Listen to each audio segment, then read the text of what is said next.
안녕하세요. 반갑습니다. 국어의 훈련에서 국어를 공부하고 있는 여러분들, 웅쌤 국어의 최광웅 선생님입니다. 자, 여러분 일단 이번 강은요, 무엇이 문제인가를 생각하라 라는 주제로 정리를 했습니다. 인물과 갈등이라고 정리를 조금 한 건데, 일단은 제목에서 너희들한테 주고 있는 게 무엇이 문제일까를 생각하라죠. 쌤이 지난 강에서 너희들한테 어떤 이야기를 했냐면, 결국 소설에서 중요한 건 무엇이다?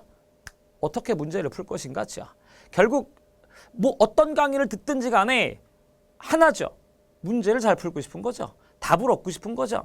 자, 그러려면 어떠한 문제들이 출제되고 있는지와 그 문제들을 출제된 그 문제들을 맞추기 위한 나의 전략이 무엇입니까?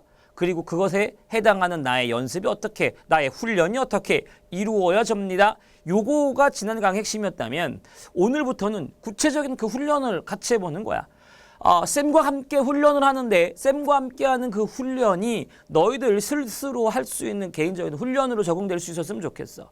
좀 더 쉽게 이야기하면 이런 거겠지. 또 수영 얘기냐? 네, 그렇다고 수영 잘하는 줄 알겠네. 네, 수영 잘하지 못하는데. 수영장 밖에서 코치가 수영 이렇게 하는 걸 알려줬어. 그지? 이렇게 하는 거야. 야, 여기 자유형이다. 그리고 나서 얘를 딱 떨어뜨리는 게 아니라 같이 물속으로 끼어 들어가. 그래가지고 어떻게 해주는 거야? 이렇게 코치가 이렇게 팔 이렇게 해주죠. 이렇게 하는 거야. 이렇게 하는 거야. 그 작업을 내가 지금 하겠다고. 그 작업을 하겠다고. 그것까지 해주고 난 다음엔 그 다음엔 어떻게 해야 돼요? 네가 알아서 해봐 한번. 네가 한번 쭉 가봐. 그거거든요. 그 3단계의 전략이거든요. 그럼 오늘부터는 무엇이 문제를 생각하라라는 제목을 통해서 인물과 갈등에 대한 것들을 직접 이렇게 찾아가지고 답으로 연결하는 걸 어디에서? 실제 소설 안에서 해결하도록 하겠습니다. 구체적인 개념도 같이 정리할 거고요. 지금부터 학년이랑 상관없어. 내 점수랑 상관없어. 소설이라는 걸 나는 어떻게 읽어야 되는지 어떻게 답을 찾아야 되는지 아무것도 몰라도 상관없어. 무조건 답을 찾게 해드릴 거야. 인물과 갈등과 관련돼서 오늘 내 수업을 듣게 되면 그게 이루어질 것입니다. 첫 번째, 자, 이렇게 정리가 좀 됩니다. 소설에서 인물이라는 것은 사건을 일으키고 다른 인물과 갈등 관계를 형성하는 등 소설의 내용을 이끌어가는 주체다. 다시 한번 이야기합니다. 인물이라는 것은 무엇이다? 인물이라는 것은 무엇이다? 주체다. 그래서 인물과 관련된 문제들 너희들이 정확히 찝어내는 것이 중요하다 이거야. 다시 한번 말한다. 인물은 주체야. 그래서 이야기를 이끌어가는 거야. 그 인물에 대한 정리가 첫 번째 시작점이다. 그래서 인물을 이해하는 게 소설 공부의 스타트다. 쉽네. 너무 쉽고요. 자, 잘 보자. 역할의 중요성에 따라서 인물을 좀 정리하는 게 있고요. 그 다음에 개성, 즉 성격의 변화에 따라서 정리하는 게 있고요. 인물들에 대한 말들을 정리하는 건데 사실 이런 개념들은요. 너희들 뭐 지금 혹시 뭐 학년이 조금 위학년인 친구들은 개념서에서 본 적이 있고요. 혹시 밑에 학년인 친구이라 하더라도 사실은 무엇입니까? 기존의 소설이라는 걸 조금이라도 좀 어디 가서 책을 끄적이라도 본 사람들은 다 봤을 거야.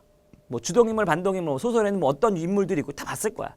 근데 쌤이 강조하는 건 인물과 관련된 문제를 풀고자 함이야.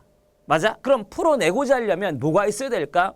그 인물과 관련된 그 어떤 용어나 개념들이 머릿속에 있어야 되겠지. 그래야 답을 얻어내겠지. 그래서 사실 필요한 거야. 그러니까 많은 아이들이 국어 공부를 할 때 갖고 있는 단점 중 하나는 뭐냐면 이거를 언제 어떻게 써먹어야 되는지를 모르고 그냥 외워.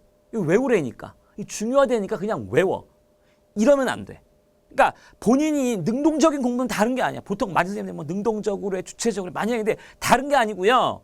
내가 지금 이거 하나로 외워. 어떤 개념을 하나 외워. 그럼 이거를 어떤 문제에 어떻게 쓸 수 있고 적용할 수 있는지를 알면서 외우는 게 그게 능동적인 거야. 그냥 외우라니까 이런 그러니까 인강을 들을 때도 그냥 막 들으라니까 눈치 이게 아니라 적극적으로 생각하고 지금 듣는 거 그럼 잠깐 멈췄다가 다른 문제 또 찾아가서 또 보고 이게 적극적으로 인강을 듣는 거야. 5분 단위로 끊어서 왜냐면 너희들 사실상 나도 인강을 들어봤거든. 이거 40분 풀로 집중을 못해. 그러니까 중간중간 챕터 바뀔 때마다 끊고 또 적용해서 찾아보고 그리고 또 듣고 이게 적극적인 거야. 왜냐면 나는 40분 안 끄고 다 들어야지. 그렇게 안 된다니까. 효과가 좋지가 않다니까. 집중을 못하니까. 나도 똑같아. 어른도 그런데 하물며 니들이 어떻게 40분 완전히 100% 집중을 하고 있는 것처럼 느끼지만 그 집중하는 게 아니야. 개념마다 끊어서 중간에 듣고 또 찾아보고 또 하고 하셔도 되고요. 그런 식으로 활용하죠. 집중력이 길지 않기 때문에 그래, 인간이. 응?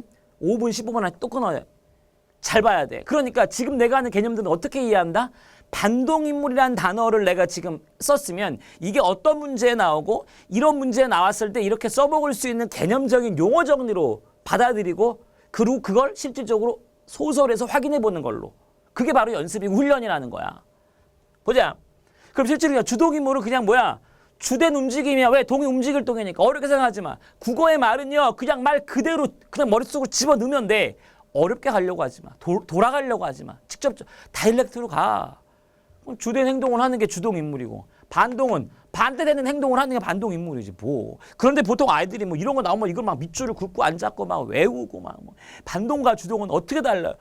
주된 행동이니까 주동이지 뭐. 얼마나 쉬우니.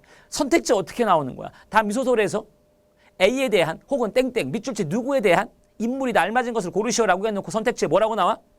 반동인물에 해당하며 혹은 그냥 섞기도 해요.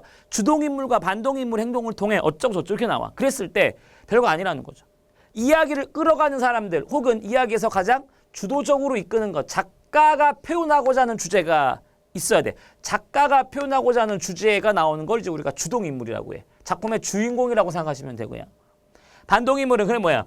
이 주인공과 대립하면 반동인물이에요.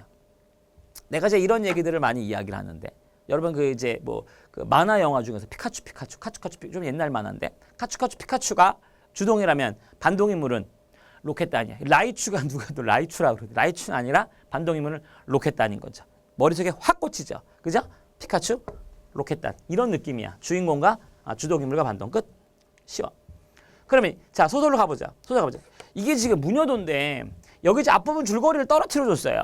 그러니까 너희들 현대소설 읽을 때 큰 질문사항들 중에 하나가 이 중략 줄거리, 앞부분 줄거리, 보통 후략 줄거리는 없으니까 거의 이제 전략, 중략 정도의 줄거리들이 중간에 나오는데 이거가 나올 때 얘를 읽어야 됩니까? 어떻게 해야 됩니까? 를 질문을 또 해요. 읽으셔야 돼요. 중략이나 전략 줄거리가 나온다라는 건 그거를 알아야 된다라는 거고 그거를 알아서 소설에 해당하는 그 전체적인 흐름과 맥락을 파악해야 문제를 풀 수 있다라는 그러한 언제를 주는 거거든요. 그러니까 무조건 막 넘어가면 안 돼. 나온 거 확인하고 가셔야 돼. 그지?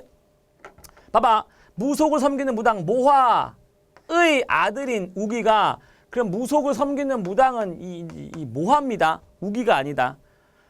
기독교가 되어 집에 돌아왔다. 그럼 뭐야? 모화에 반하겠죠, 얘가. 그지? 예? 왜? 얘는 무당이고 무속이고 얘는 기독교니까. 이생이란 얘기야. 이 생각이란 얘기야. 그러면서 종교 때문에 갈등하다가 마침내 모화는 성격을 불태우게 되고 우기는 제대로 이렇게 됐다. 그래서 모화는 분명히 시칼로 우기의 면상을 이런 행동들이 있지요. 예?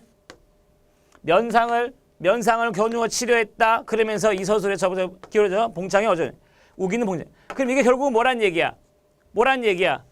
반동인물, 주동인물, 그죠? 행동에 반하는, 즉 모화의 행동에 반하는 행동들을 하고 있다라는 거. 주동인물, 반동인물 그려진다라는 거죠. 역할에 따라서. 쉬워?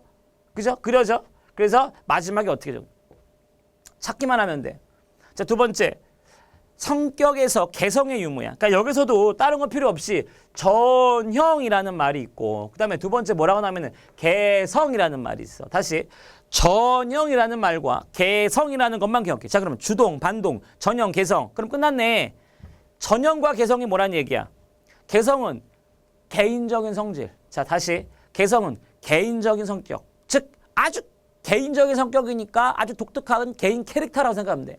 전형은 얘는 일반적인 거라고 생각하셔야 돼. 다시 전형은 일반적이다. 그래서 약간 어디서 쓰냐면 걔는 완전 전형적인 뭐 부자 스타일이야.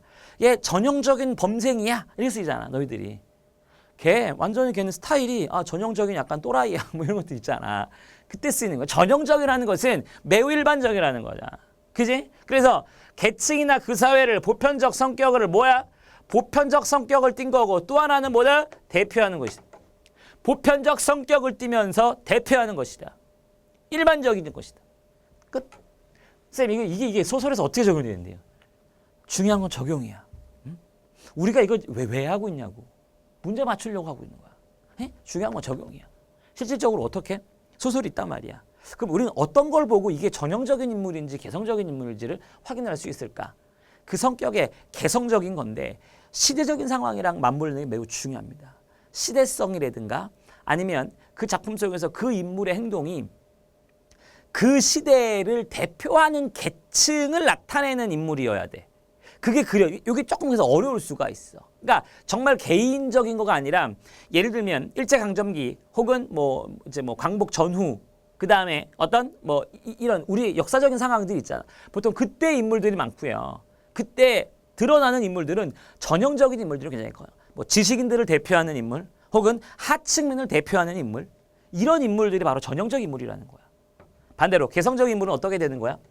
보편적 서교보다는 그냥 개인적인 서 그럼 주로 이제 이런 개성적 인물은 굉장히 현대로 왔을 때 그려진 인물들이 좀 크겠죠. 정말 개인의 의미를 말하는 거니까. 그러니까 남들과 다른 면이 보이는 그런 개인 인물의 유형이니까 전형적 인물이 다뤄지는 소설보다는 굉장히 좀 80년대 이후에 있는 그런 소설 속 인물들이 개성적 인물들이 요소가 혹은 그 여건이 큰 경우가 많다라는 거지. 그러니까 이 인물의 개념을 알았을 때 이것만 개념을 알고 머릿속에 딱딱딱 외우는 게 아니라 그 아주 간단한 게 뭔지 알아? 전형적 인물, 개성적 인물은 뭔지 외웠어. 근데 소설을 봤는데 이게 전형적 인물인지 개성적 인물인지 몰라. 그럼 왜 외웠냐고. 내가 수학 공식 하나 외웠어. 그런데 이 공식을 활용한 문제가 있는데 그걸 못 풀어. 그럼 공식 외운 거는 뭔 소용이냐고. 결국은 다음 공식을 쓰세요. 이게 시험 문제야? 전형적 인물이 뭔지 쓰세요. 이게 수능 문제야? 아니잖아. 이 개념을 알았을 때, 이 용어를 알았을 때 훈련을 통해 확인할 수 있는 너희들이 되셔야 돼. 그래서 소설에서 내가 앞강의 강에서도 말했어. 방심하면 안 되는 게 소설이라고 그랬어. 고전과 문법에 가려져서 방심하면 안 되는 게 현대소설이라고 그랬어. 기억하셔야 돼. 됐어? 자, 쉽습니다, 이제. 자, 그럼 개성의 유무에서 중요한 소설 하나가 나왔는데 영삼사의 두파산이야. 두파산은요, 우리 그 수능 소설에서도 굉장히 중요성이 있고요. 여러분들 혹시라도 이제 고1, 고2인 친구들, 고1, 고2, 고3, 그러니까 고등학생 전반에 걸쳐서 아주 중요한 작품이에요. 파산이 두 개, 그게 두파산이야. 다시 파산이 두 개 이거야. 여기서 정내모친과 오김 두 인물이 나오는데 여기 인물도 우리가 전형적 인물이라고 그래. 여기 나온 인물도 우리가 전형적 인물이야. 그러니까 왜 그러냐면 내가 아까 잠깐 얘기했죠. 이게 시대 배경에는 되게 중요하고 일제강점기에서 광복이 되는 상황 속에서 많은 사람들의 캐릭터들이 그려져요. 무슨 말인지 알아? 그러니까 너희들 실제로 역사적인 공부가 그래서 현대사적인 공부가 조금 현대소설 할 때 좀 필요한 이유들이 바로 거기에 있어요. 그러니까 실질적으로 일제강점기 때 일본의 어떤 밑에서 아첨했던 우리 흔히 친일파들이 있었을 거 아니냐.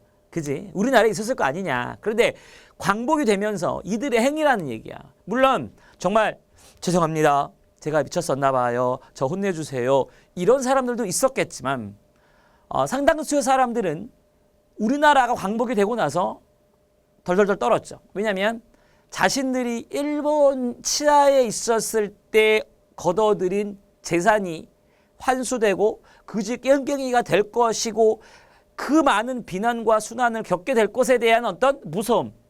어떻게 보면 인간적으로 보면 이해할 수는 있겠죠. 그죠? 하지만 역사적으로 보면 사실상 죄인들인데. 그지? 근데 본인들은 그걸 죄인이기보다는 그 두려움으로 생각을 했죠. 그래서 어떻게 되는 거야? 쭉 친미. 뒤에도 나오지만 다른 쪽으로 붙기도 하고. 그죠?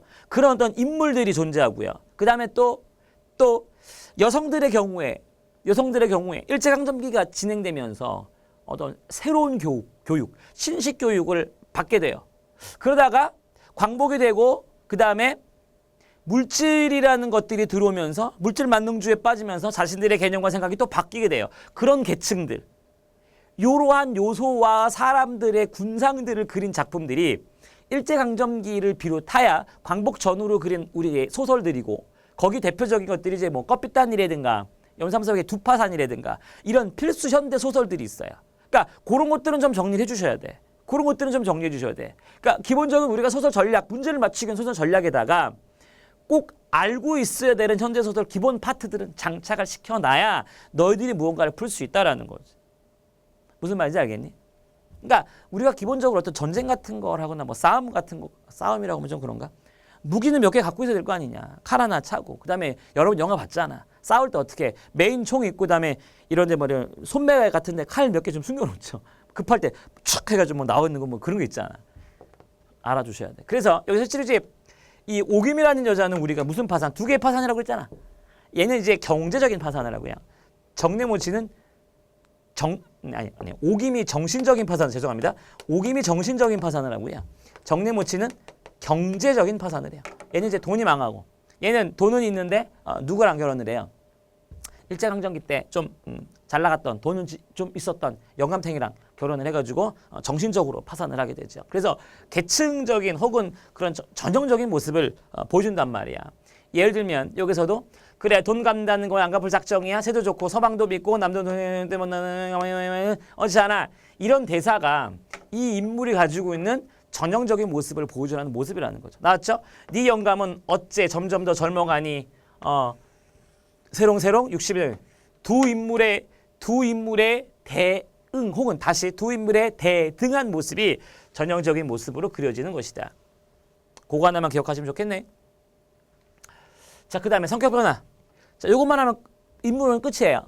그 다음에 갈등 갈 거야. 자, 성격 변화에서는 뭐가 나왔다? 성격 변화에서는 첫 번째, 주동, 반동. 그지? 그 다음에 개성, 전형. 그 다음에 평면과 입체.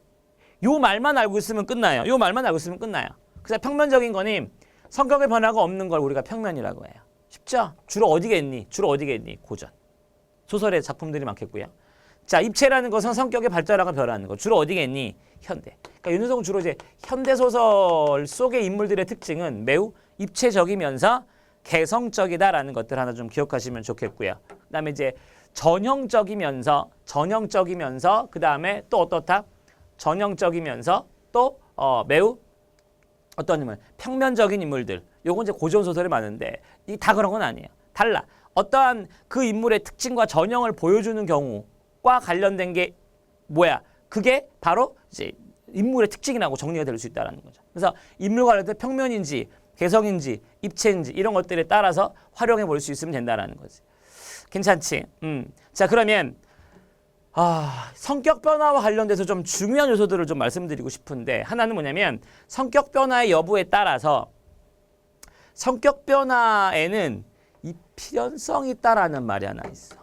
그지? 무슨 얘기냐면 성격이 바뀐다. 성격이 변화한다라고 했을 때 밑도 끝도 없이 그냥 바뀌는 게 아니야. 이거는 우리 일반적인 생활에서도 마찬가지다. 너희들 엄마가 갑자기 성격이 변했어. 아무 이유 없을 것 같아? 아니야. 너희들이 갑자기 성적이 갑자기 확 올랐거나 아니면 너희들에게 갑자기 어마어마한 일이 벌어졌거나 했을 때 엄마의 성격이 바뀐 거죠. 아침에 바뀜이고 용돈이 바뀌고 행동이 바뀌니까 성격이 바뀌겠죠. 그거야. 소설도 마찬가지예요. 만일에 특히 현대소설에서 인물의 성격이 변화가 되는 경우가 생겼을 때 성격의 어떤 입체적인 인물이 나타나는 경우일 때 반드시 그 이유와 근거가 있을 것이고 그게 문제에 잘 나오는 것들이야. 이해돼? 그래서 어떤 경우에 성격이 변하는가? 일반적으로 인물의 내적 성격이 바뀌는 경우에 변하는 것이다. 인물의 성격이 아무렇게나 변화한다면 도대체 어떤 인물이 종잡을 수가 없게 돼요. 그래서 보통 큰 일을 겪는다든지 아니면 고뇌를 거친다든지 그지? 그래서 독자에게 있어서 납득할 수 있는 필연성이 존재가 되는 거야. 자, 정리하면 자, 인물에 대한 것들을 총정리해보자. 첫 번째, 인물은 주된 움직임이다. 주된. 반한다. 반동인물이 있다. 그죠? 대표한다. 일반적이다. 전형적. 그 다음 개성적. 매우 개인적인 성향이다. 됐어? 그 다음에 성격의 변화가 있냐 없냐에 따라서 입체와 평면으로 나뉜다. 그런데 여기서 중요한 것, 성격이 변화되는 입체에 있어서 성격이 변할 때는 단순히 밑도 끝도 없이 바뀌는 것이 아니라 반드시 그 필요성이 존재한다. 반드시 그 이유가 존재한다. 그래서 그 이유가 문제에 잘 나온다. 그러면 6가지의 말과 그 6가지의 말을 여러분의 소설 속에 적용하고 확인하는 방식이 매우 중요할 것이다. 중요하고 핵심 개념, 문제를 여러분들이 맞출 거니까. 됐어? 성격 변화와 관련돼 가지고 김동인의 감자라는 작품을 좀 갖고 왔는데 이거 한번 봅시다. 중요한 소설이죠, 이 작품도. 우리 같이 한번 연습해 봅시다. 제목 감자라는 소설의 주인공은 복녀예요. 복녀라는 여자인데 복녀는 80원에 팔려 시집을 갔는데 게으른 남편으로 인해 빈민굴 거지 생활에 전전 그러던 중 송충이 잡는 일을 하다간 복녀는 감독의 눈에 뛰어가지고 몸팔게 됐고 쪼쪼쪼. 그럼 여기서 이 복녀라는 사람은 복녀라는 여자는 성격이 바뀌었다라는 거지. 성격이 바뀌었다라는 거지. 원래는 굉장히 좀 착실하고 법 없이는 못 살고 이런 사람이 복녀였어요. 그런데 이 복녀가 나중에는 조금 바뀌어. 예? 나중에는 좀 생활 방식부터 성격적인 것부터 모든 것들로 좀 바뀌게 돼. 모든 것들로 조금 바뀌게 돼. 그러면 그 바뀌게 되는 이유가 뭘까를 보자라고 내가 이야기를 했잖아. 응? 왜? 물질 때문에 그래요. 그지? 봐봐. 여기서 보게 되면 복녀는 머리를 수그리고 따라갔다. 복녀 갔구만 주위로 복녀의 순 얼굴은 더욱 빨갛게 되었고 그날부터 복녀도 일 안 하고 품상 많은 인부의 사람이 되었다. 복녀의 도덕과 내지 인생은 그때부터 변화였다. 이게 뭐냐면 복녀의 도덕관 내지 인생관은 그때부터 바뀌었대. 그러니까 기본적으로 돈에 눈을 떴고 열심히 일하지 않고도 돈을 벌 수 있다라는 사실을 알게 되면서 바뀌게 됐다라는 거지. 그럼 근거는 있는 거지. 그럼 시험 문제는 뭐가 되는 거야? 다음 위소설에서 다음 위글에서 누구는 땡땡 혹은 복녀는 행동이나 성격이 바뀌게 된 이유와 근거가 무엇인지 본문 내용에서 찾으라. 혹은 본문의 구조 속에서 확인하라 라는 것들을 끄집어낼 수 있다는 거지. 어디에서? 분명히 변화였다라는 말이 나왔죠. 그럼 왜 변화였는지에 대한 근거는 어디? 위에 있겠죠. 그게 그대로 시험 문제라는 거죠. 우리가 소설 문제를 풀 때 많은 아이들이 하는 실수 중에 하나는 느낌대로, 느껴지는 대로, 보여지는 그대로를 보는 게 아니라 그냥 대충 몇 개 자기가 보고 싶은 거를 봐요. 보고 싶은 거 몇 개를 봐가지고 답으로 가려는 습성들을 갖고 있어요. 국어 소설을 조금 하는 아이들의 경우를 말하는 거야.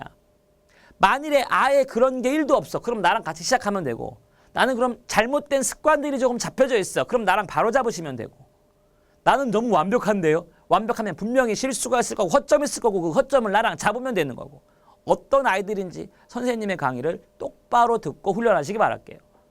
그러면 여기서 그때부터 바뀌었으니까 그거에 대한 근거를 찾아서 그 이유를 알면 되겠네. 그거야. 자, 성격 변화 여부 찾는 거 확인할 수 있겠어. 김정현의 감자라는 실제로 복녀라는 여자는 되게 가난했던 여자가 나중에 이제 눈을 뜨면서 바뀌게 돼. 진짜 레알 눈을 뜬 게 아니라 돈에 눈을 뜨고 하면서 바뀌게 되는 거죠. 성격 변화. 어떻게 사회에 대한 건데. 자, 그다음에 두 번째는 제시야. 그러면 인물의 유형을 봤고요. 인물의 제시를 봤으면 이제 인물은 끝나는 거야. 두 가지밖에 없어. 제일 많이 한 거야. 자, 직접 설명하는 거는 직접 제시. 맞아? 착하다, 나쁘다. 숙기가 있다, 없다. 다른 말로 자, 영어로 말하네요. 텔링이란 말 알아주시기만 하면 되겠고요. 자, 그 다음에는 간접 제시입니다. 간접 제시는 쇼잉이라고도 이야기를 합니다. 직접 제시는 소설로 한번 확인합시다. 이렇게 나왔네요. 제일 부자고 또 뭐라고 말했어? 동네에서 대표적인 사람이고 고기잡이를 잘하고 뭐 마을에서 빼어나고 이게 다 뭐야? 직접 제시잖아. 찾아져? 쌤, 이건 막 찾아지는 거 보여준 거 아니에요? 아니요. 그런 사람으로 생각하지 마. 찾아지는 걸 보여주는 게 아니라 이렇게 찾으면 돼. 알겠어요? 간접 제시는 밑줄 그어보자. 그림을 그리든 묘사하는 거다. 자, 성격을 파악하는 건데 주로 이 간접 제시 방법은 주로 자, 정리해보자. 외양이라든가 혹은 행동이라든가 혹은 주로 외양, 행동 또 뭐 이런 것들, 대화 이 두 가지가 굉장히 커요. 그죠? 대화, 말. 그러니까 말하는 것, 행동하는 것, 그 다음에 모습을 가지고 우리는 무엇? 간접 제시가 드러납니다. 라고 정리할 수 있다는 거죠. 어렵지 않죠? 이거 확인해 볼까? 또 나왔네요. 운수 좋은 날. 오라질리언, 조랑 못 먹어병, 먹어서병, 왜 눈을 바로 뜨지 못해? 이런 말을 통해서 이 사람이 정말 교양 있고 학식 있는 주인공이구나. 이런 생각이 드니? 아니죠. 딱 대사를 보면 알 수가 있죠. 그죠? 그리고 후려갈 것 때 행동이죠. 보통은 이렇게 뺨싸대기를 잘 때리는 이런 남자. 선생님 너무 차도남이고 멋있는데요. 멋있게 뭐가 멋있어. 이런 게 굉장히 좀. 근데 물론 이제 현진건의 운수 좋은 날에서 이제 김첨지는 이제 마음속에 마지막에 설렁탕을 사가잖아. 따뜻함은 있는데 이런 것들이 바로 뭐가 되는 거야? 성격을 제시하는 방법 중에 하나다. 간접 제시 방법이다. 됐죠? 알아주시면 좋겠다. 자, 갈등 갈게요. 자, 인물에 대한 이야기를 했다면 이제 갈등에 대한 이야기로 마무리를 쳐볼 거야. 그러니까 누가 나왔고 그들이 하는 이야기들 우리가 갈등이라고 놓고 봤을 때 첫 번째 갈등은 본래 칡나무 덩쿨, 등나무 덩쿨처럼 서로 얽힌 것을 우리는 갈등이라고 해. 무슨 말인지 알겠어요? 서로 얽힌 것을 갈등이라고 해. 그지? 근데 어떤 상황이 풀리지 못하고 복잡하게 얽혀있는 상황을 떠올리면 이걸 갈등이라고 하면 되는데 소설도 마찬가지예요. 그지? 사건이 일어나고 전개하는 그 중심축이 갈등이고 쌤이 1강에서 잠깐 언급했던 것처럼 갈등이라는 것이 없으면 소설 자체가 될 수가 없어. 예를 들면 영수가 있었다. 영희가 있었다. 영희는 영수를 다시 영희가 영수를 다시 영수가 있었다. 영희가 있었다. 영수는 영희를 사랑했고 영희도 영수를 사랑했다. 둘은 행복했다. 재밌니? 딱 봐도 재미없죠. 그리고 너희들은 이런 얘기를 좋아하지 않아요. 그 참 재밌는 게 뭔지 알아? 너희들 그 미니 시리즈나 드라마를 보잖아. 그럼 그 주인공이 처음부터 사랑이 되냐? 처음부터 안 되지 막. 그래가지고 막 여자 주인공이랑 남자 주인공이랑 막 밑에 제 속에서 막 서로 튕기고 안 좋아. 그럼 마음속에 어때? 잘 됐으면 좋겠다. 근데 막상 잘 되면 어떤지 알아? 시청률 떨어진다. 막상 되면 어떤지 알아? 재미가 없어. 그 사람 심리가 희한해. 막상 둘이 돼가지고 맞아 그러면 막 되게 보기 나만 그럼 내가 이상한가? 보기 싫지 않니? 막상 잘 되면 시청률이 떨어진대요. 막 될랑말랑 해가지고 안 돼. 사람들이 막 됐으면 좋겠다 됐으면 했을 때 시청률이 올라간대. 그럼 결국 뭐냐면 갈등이라는 게 해소가 되면 재미가 없어. 실제로 해소가 되면 재미가 없어. 갈등이 이루어져가지고 갈등이 첨예해지고 갈등이 극에 달했을 때 거기서 그게 재미가 있어. 그러면 우리 시험 문제로 연결해 볼까? 우리 문제로 훈련해 볼까? 실제로 갈등이라는 것은 절정 파트에 놓여 있을 때 문제가 되는 경우들이 좀 많고요. 갈등이 시작돼서 갈등이 막 이루어질 때의 문제 부분들을 우리가 확인해야 되는 요소들이 크기 때문에 다시 한번 바꿔치면 우리가 문제를 볼 때마다 갈등이 왜 무엇 때문에 어느 만큼 이루어지고 있구나 그걸 체크하면서 문제를 봐야 된다는 거죠. 됐냐? 그래서 나왔죠. 긴장감을 더해주고 전개 사건의 필연성을 역할하고 갈등은 어떤 의미를 지니고 있고 어떻게 해소되는지를 파악하면서 나왔죠. 어떤 의미고 첫 번째. 체크합시다. 어떤 의미고 첫 번째. 맞아? 두 번째. 어떻게 해소되고 있는지 두 가지. 그리고 무엇 때문에 이루어지고 있는지. 무엇 때문에 이루어지고 있는 갈등이고 이 갈등이 뭘 의미하고 어떤 과정을 통해 해소됐는지. 해소가 된 파트가 나오는 경우도 있고요. 갈등이 가장 최고조에 놓여있는 경우가 나오는 경우도 있고요. 결국 갈등과 관련된 것들을 파악하는 게 소설에서 매우 중요하니까 정리할 수 있어야 되겠죠. 그 다음에 내적 갈등입니다. 내적 갈등에서 한 인물이 마음속에서 자 이거는 뭐다? 마음속에서 혼자 갈등하는 걸 내적 갈등이라고 해. 다시 한번 마음속에서 혼자 갈등하는 걸 내적 갈등이라고 해. 얘들아 봐봐. 갈등은요 크게 두 개라고 보시면 돼요. 외적이냐 내적이냐. 마음속으로 혼자 짬뽕 먹을까 짜장면 먹을까 이거 내적이야. 짬뽕 먹을까 근데 야 난 짜장 먹을 건데 너 짬뽕 먹자. 야 짜장이 좋아. 이거는 외적이야. 간단해. 그죠? 근데 솔직히 말하면 내적이다 외적이다라는 말 자체를 쓰지는 않아. 내적이다 외적이다라는 말 자체는 그렇게 많이 쓰지 않고요. 누가 내면의 갈등을 한다. 마음속에서 고민한다라고 하거나 혹은 외부와의 갈등이라든가 아니면은 뭐뭐와의 갈등을 통해 혹은 뭐뭐와의 대립을 통해 이런 말들을 좀 더 많이 쓰죠. 그러니까 수능이 좋아하는 말들이 있어. 수능이 좋아하는 어휘들이 있어. 그런 것들에 귀를 열어놓고 눈을 뜨게 해놓는 것이 너희들의 작업이라는 얘기야. 그러니까 개념서에 나와 있는 말들 말고 문제에서 자주 나오는 말들이 사실 더 중요해. 근데 이거는 알아둬야 되는 거. 마음속에 갈등한다. 선과 악의 대립, 윤리와 비윤리의 대립 이런 것들은 그다음에 종교적 이념의 대립 이런 말들은 나오는 거지. 심리적 모순, 그죠? 사용하는 말들과 내용들에 대해서 정리하는 너희들이 되시기 바랍니다. 사랑손님과 어머니, 내적 갈등 너무 유명한 거고요. 아직 이 작품에 대한 정리조차 안 되어 있다라고 이야기하는 자들은요. 오늘 지금 이 순간 바로 하셔야 돼요. 알겠니? 사랑손님과 어머니 가장 첫 번째 여기를 딱 보니까 뭐가 보여? 어떻게 하라고 그랬어? 나가 일단 보이네. 그치? 몇 인칭일까? 1인칭이네. 나도 지금 막히지 않고 줄줄 죽임돈을 했는데 글쎄 어머니가 어떻게 돼요? 그러면 1인칭인데 어머니를 관찰하니까 1인칭 관찰자네. 이렇게 우리가 시점을 하나 끄집어내는 거야. 그런데 갈등적으로 봤을 때 어머니는 어떻게 했다? 이름을 거룩히 여기움 나라의 맙시며 뜻이 하는 것 땅에 오늘 이런 거 시험에 들지 말게 시험에 들지 말게 시험에 들지 말게 3번이나 반복했네요. 그럼 결국은 뭐란 얘기야? 내가 지금 시험에 들었다라는 거죠. 그럼 이게 뭐가 되는 거예요? 이게 뭐가 되는 거야? 지금 가장 중요한 거죠. 내적 갈등이 드러난다라는 거죠. 이해돼? 이해돼? 갈등과 관련돼 가지고 내적 갈등이 드러난 모습을 하나 보는데 사랑손님과 어머니람이라는 그 소설 자체가 여러분들이 이제 고등적으로는 좀 알아뒀으면 하는 왜냐면 시점적으로 좀 많이 나눠오니까 너무 쉬워가지고 그치? 자 오키라는 아이가 자기의 내면을 말하기보다 엄마를 관찰하고 있죠. 그래서 우리는 이리즘 관찰자 시점이라고 하고 여기 오키의 엄마는 어떤 사람입니까? 남편을 잃었죠. 그리고 하숙생 젊은 남자가 하나 들어왔는데 둘이 썸을 타죠. 썸을 타는데 안타깝게도 이 썸이 되니 안 되니? 안 되죠. 어떤 아이가 오키 때문에 안 돼요 이런 얘기를 하더라고요. 오키 때문에 안 되는 거는 어떻게 보면 맞다. 왜냐면 오키 엄마가 그 남자와의 썸을 포기한 이유 중 하나가 사실은 오키였거든. 그죠? 하나가 제일 그러니까 소설 속에서 좀 문제가 됐던 건 뭐냐면 이 사회의 시선. 이 사회의 시선이 사실은 오키죠.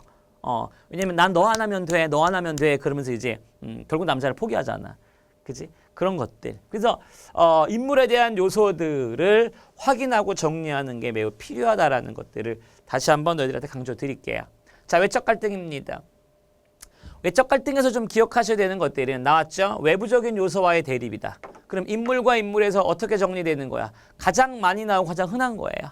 인물과 인물과의 대립. 요거 외부적인 요소 형광펜만 하나 쳐주면 될 것 같아요. 그래가지고 주독인물과 반동인물의 갈등은 그냥 인물과 인물과의 갈등.